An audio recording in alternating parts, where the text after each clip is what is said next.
Today, that we've begun today.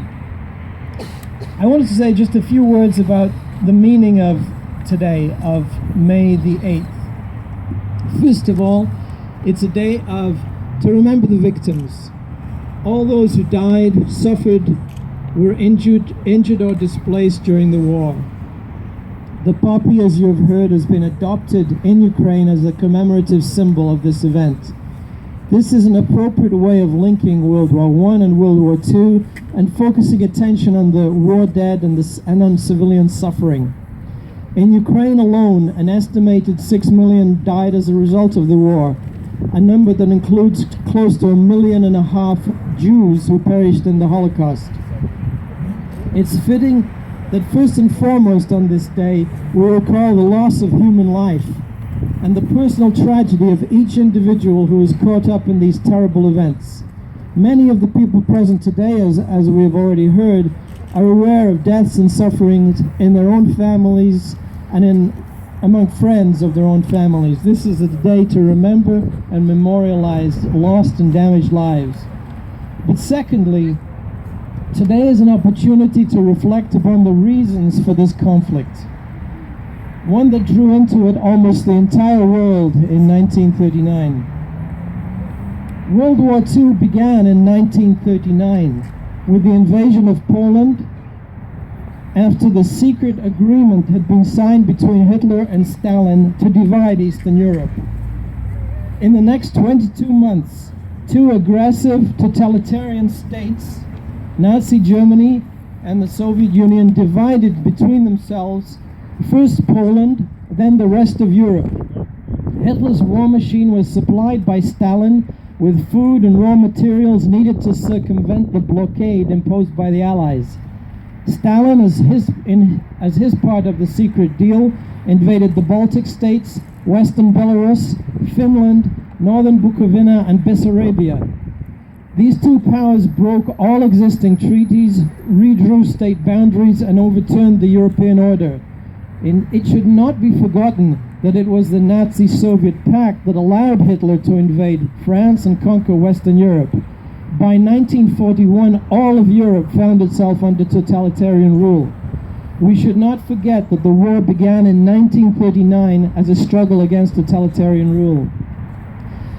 For many in the West, the war ended in 1945. In ensuing years, the UN was created, as was the UN Charter of Rights and Freedoms. An international awareness spread of the genocide we now know as the Holocaust. The horror of wartime devastation led to a reconciliation between European states, one that eventually enabled the creation of the European Union. But for many countries there could be no simple victory. Neither the war nor the suffering under totalitarian rule ended in 1945 for Eastern European countries. They found themselves dominated by rulers who were directed from the Kremlin and who accepted a totalitarian creed. It would take another 44 years before a break was possible out of this cul-de-sac. That's why the commemoration of World War II is much more complex matter in Eastern Europe. For example, armed struggle with partisans fighting in the underground in Ukraine lasted into the 50s. There were revolutions in East Germany in 53, in Hungary in 56, in Czechoslovakia in 68, and in Poland in the 70s. Many Ukrainians died fighting against Soviet rule, but many more, over 1 million, died fighting against Nazi Germany. Many also found themselves among the more than 3 million prisoners of war who were starved to death by Hitler's forces in the first months of the war. The suffering of ordinary civilians was terrible, and it has often been overlooked. Just to mention one fact, which Oksana has already mentioned before, over 2 million Ukrainians were captured by the Nazis and sent to Germany to work as slave laborers. Hundreds of thousands of Poles, Ukrainians, and Tatars were then deported by the Soviet Union between 1939 and 1945. And thousands of Russian soldiers who escaped German prisoner of war camps were shipped off immediately to Siberia because they weren't trusted after having been behind enemy lines. This is therefore a complex history, one that has often been contested in Eastern European cultural memory. Victimization came in waves. At first one, then another power devastated these countries. But whether people fought against Nazi or Soviet totalitarianism, whether civilians were victims of the Nazi or Soviet regimes, they all hoped that their struggle would lead to a better life, to freedom from oppression, and to a world in which peace reigned. May the 8th exists to honor the memory and sacrifices of this generation, not to celebrate a simple victory because there could be no such thing in Eastern Europe, not to glorify military action, but to recall terrible realities of war and the difficult choices people had to make in times of conflict. It's not for nothing that survivors of the war vowed to never forget. We need to listen to this plea, to strive to understand the past and to learn from it. I can't end without saying something about May the 9th.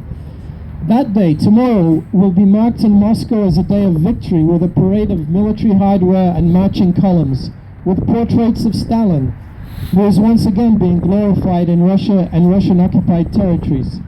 In Moscow, the parade will celebrate strength rather than commemorate suffering and loss. But the parade will not be attended by Western leaders who find the glorification of militarism deplorable at a time when Russia is engaged in a war in eastern Ukraine.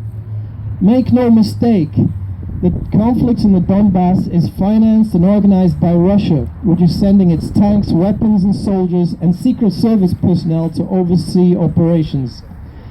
It's worth remembering that Ukraine is the only country on the planet to voluntarily give up its nuclear arsenal.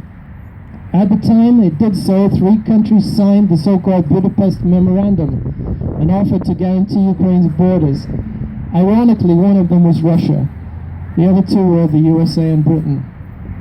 But it's not just a question of Ukraine. Many Eastern European countries today again live in fear of an aggressive, revanchist and expansionist power. And of course, so do Russians, who struggle for civil rights and democratic norms in their own country. Today's event initiates a new tradition, one that refuses the mythology of war developed by Soviet leaders and now adopted by Vladimir Putin.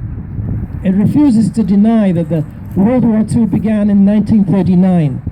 It affirms a shared grief for all the conflict's victims, the dead, the injured, the traumatized, and the displaced. Many sacrifices were made by many nations, many peoples during the war. Each nation, like every individual, has its own story to tell. Appropriately, at commemorations like this, we recall the East European story that has for so long been poorly known in the West, and insist that this story is integrated into mainstream awareness.